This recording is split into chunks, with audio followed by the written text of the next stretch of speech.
What's up mga paragmanok? Good morning! So dahil 7 AM na ng umaga, magpapakain na tayo ng aking mga alagang manok. Pero bago ang lahat, inihanda muna namin ang mga lalagyan ng patuka ng aking mga alaga.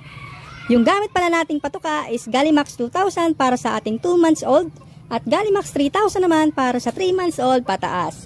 Kagandahan kasi sa Gallimax is mabango talaga. Gaganahan talaga sa pagkain ng ating mga alagang manok. Samahan pa ng Progency ay talagang magiging healthy ang ating mga alaga.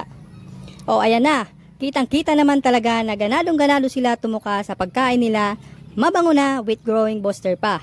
Kaya kung gagamit ka ng patuka, sasalto ka na.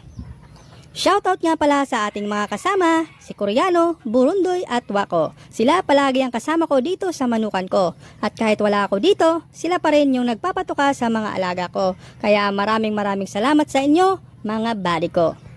Ang bilis talaga ng panahon, no? Kung dati sisiw pa, ngayon nagbibinata na.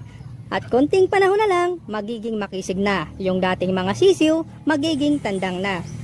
Hindi biro ang pag-aalaga ng manok dahil oras, pagod, sakripisyo, at higit sa lahat, gastos ang puhunan mo dito.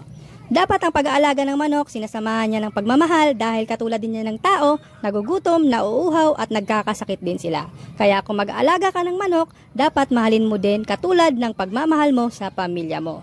Tamang sipag lang at tiyaga, makakamtan mo rin kung ano yung inaasa mo na mangyari sa buhay mo.